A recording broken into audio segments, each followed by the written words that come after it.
मेरे प्यारे बच्चे, कैसे हैं? शिव जी का बातें YouTube चैनल में आपका स्वागत है।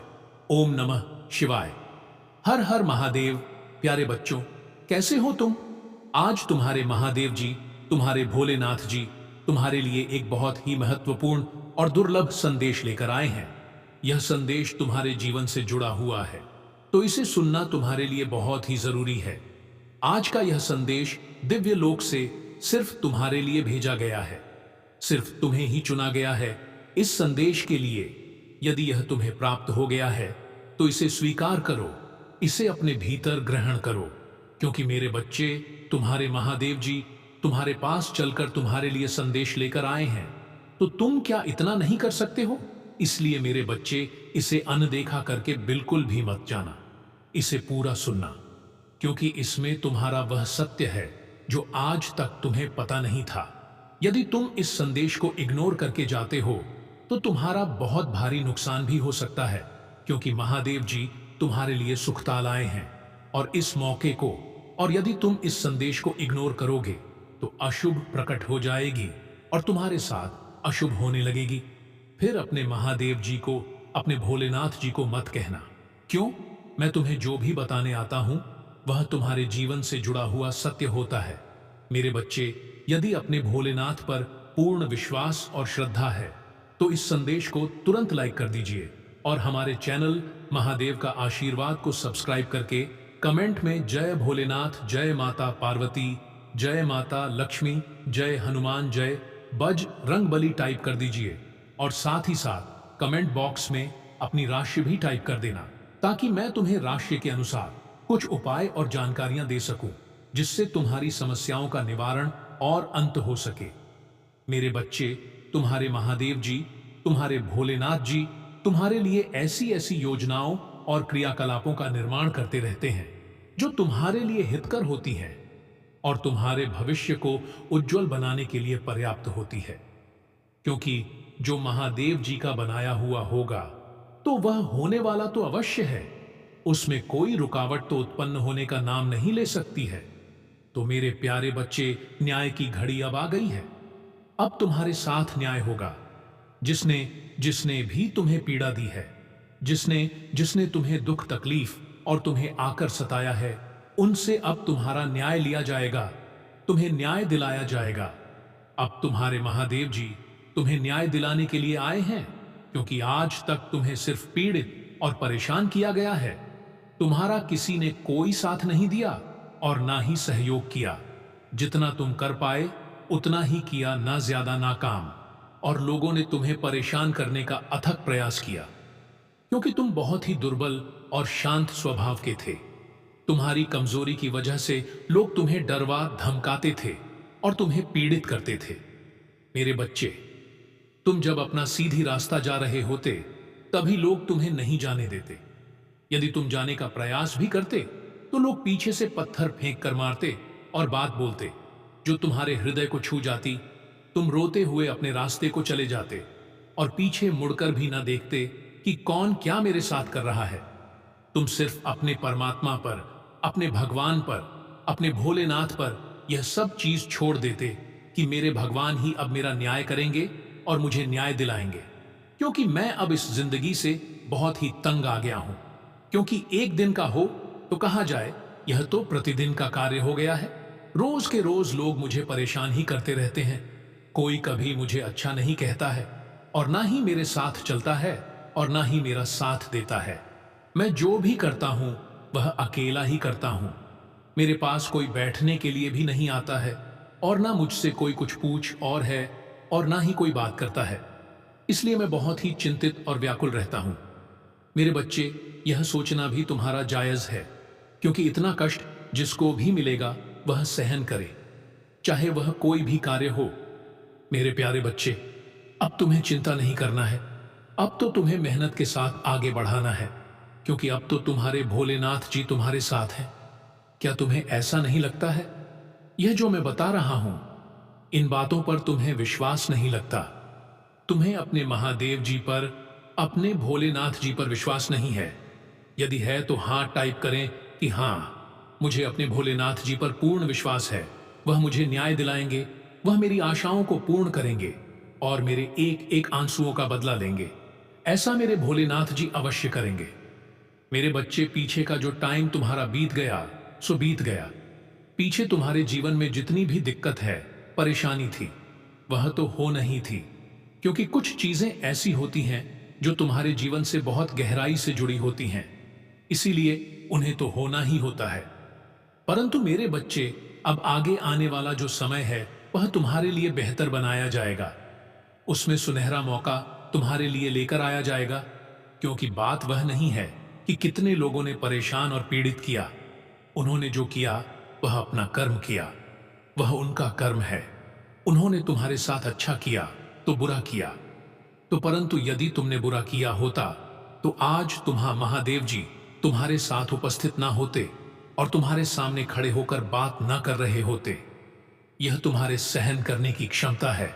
तुमने सहन किया और मुझ पर विश्वास बनाया, तभी तो तुम्हारे भोलेनाथ जी तुम्हारे सम्मुख खड़े हैं और तुम्हें एक अच्छा और शुभ संदेश दे रहे हैं।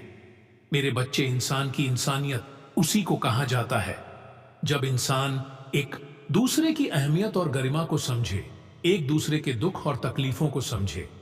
जब तुम इंसान होकर इंसान के काम नहीं आओगे तो तुम्हें इस संसार में जीने से क्या मतलब है। लोगों को तो यह करना चाहिए कि वह चाहे जो भी हो, यदि वह किसी संकट में है, यदि वह किसी पीड़ा में है या उसे कोई आर्थिक और भौतिक परेशानी है, तो उसमें यथाशक्ति सहयोग करना चाहिए, ना कि उसका मजाक बनाना चाहिए और हंसी उड़ानी चाहिए। यदि तुम उस समय पर उस व्यक्ति की हंसी उड़ाते हो तो तुम बहुत पसंद रहते हो, परंतु यदि समय पलट गया और तुम्हारी भी दशा वैसी हो गई तो अब तुम बताओ तुम्हारे साथ क्या होगा। होगा वही जो तुमने किया है, जो तुमने बोया है वही तो तुम्हें काटना पड़ेगा। यही तो नियम है, यही विधि का विधान है। तुम्हें समझना चाहिए। सारे विधि विधान को तुम जानते भी हो कि कौन से पाप का कौन सा दंड मिलता है। इन सब चीजों को जानते हुए भी लोग ऐसे ऐसे दुराचार करते हैं जो नहीं करना चाहिए, और इस दुराचार को समाप्त करने वाला कोई नहीं होता है, क्योंकि समाज में इस कलयुग में इतना भ्रष्टाचार और लूट मार काट मार चल रहा है कि लोग एक दूसरे को समझ ही नहीं रहे हैं। इंसान ही इंसान को काट रहा है, इंसान ही इंसान को मार रहा है। इसमें भगवान की तो भूमिका ही खत्म हो गई है। परंतु मेरे बच्चे, जो भी ऐसा करता है वह एक राक्षस प्रवृत्ति का होता है। वह उस समय तो कर लेता है, परंतु बाद में उसे कठोर से कठोर जब दंड मिलता है तब उसकी पीड़ा से पूरा संसार गूंज उठता है। यही एक रीति है। वह इतना चीखता और चिल्लाता है कि पूरा ब्रह्मांड उसकी चीज से गूंजा रहता है और उसे बचाने वाला कोई नहीं होता है। तो मेरे बच्चे, इंसानियत को समझो और एक दूसरे के काम आओ। जब तुम किसी की मदद करोगे तो दूसरा भी तुम्हारी मदद करने के लिए तैयार होगा। यदि तुम किसी की मदद नहीं करोगे तो दूसरा भी तुम्हारी मदद करने के लिए तैयार नहीं होगा। यही एक नियम है, यही एक रीति है। मेरे बच्चे, जब तक तुम्हारी सांस में सांस है तब तक अच्छे कर्म कर लो, अपने इष्ट, अपने भगवान का भजन कीर्तन कर लो। जब तुम्हारी सांस तुम्हारे शरीर से विलग हो जाएगी तो तुम्हें पूछने वाला कोई नहीं रहेगा, ना तुम्हारा अपना कोई पराया। तुम्हारा सामना होगा तो परमात्मा से होगा, जो तुम्हारे कर्मों का लेखा जोखा ले रहा होगा। यदि तुम्हारे कर्म सही है तो तुम्हें कोई पीड़ा और कष्ट नहीं दिया जाएगा। यदि तुम्हारे कर्मों का बोझ ज्यादा है तो तुम्हें इस प्रकार का कठोर दंड दिया जाएगा। तुम्हारी आत्मा की रू रूम कहां उठेगी और त्राही त्राही करेगी, परंतु भगवान के देवदूत तुम पर प्रहार करना बंद नहीं करेंगे। मेरे बच्चे, यह सिर्फ तुम्हारे लिए नहीं है, सभी के लिए है जो भी अपने कर्म को उल्टे रास्ते पर ले जाकर चलता है, यानी कि उल्टे सीधे कम करता है और अपने दिनचर्या बुरे कार्यों से शुरू करता है। उसे तो अच्छाई से कोई मतलब ही नहीं और ना ही धर्म की कोई मर्यादा है। सिर्फ उसके धर्म का ही लोग उसके दिमाग में रहता है। परंतु मेरे बच्चे, जिसके जिसके साथ यह सब घटनाएं घटित होती हैं, उनको सिर्फ अपने अंदर धैर्य रखना चाहिए। बाकी सब मुझ महादेव जी को समर्पित कर देना चाहिए। तुम्हारे महादेव जी तुम्हारे साथ ऐसा न्याय करेंगे कि तुम देखते रह जाओगे। जैसे जैसे उन्होंने तुम्हें पीड़ा दी है, जैसे जैसे उन्होंने तुम्हारे साथ गलत व्यवहार किया है, जैसे जैसे उन्होंने तुम्हें सताया है, उससे कहीं ज्यादा तुम्हारे भोलेनाथ जी उन्हें कठोर दंड देंगे, उन्हें कठोर पूरा देंगे। उनके कठोर पीड़ा और गर्जना से सारा ब्रह्मांड कांप उठेगा। यही तो महादेव जी का न्याय है। जब यह न्याय करते हैं तो आकाश में गर्जना शुरू हो जाती है। यदि तुम्हें अपने महादेव जी की शक्तियों पर विश्वास है और उनकी महिमा पर भरोसा करते हो तो हाँ, टाइप करें कि हाँ, मुझे अपने भोलेनाथ जी पर पूर्ण विश्वास है। जरा भी शंका मुझे नहीं है अपने महादेव जी पर, क्योंकि मेरे महादेव जी न्याय के देवता हैं। वह हमेशा न्याय करते हैं। आज जो सत्य उन्होंने मेरे सामने प्रस्तुत किया है उसकी मूल अवधारणा मैं ही हूं।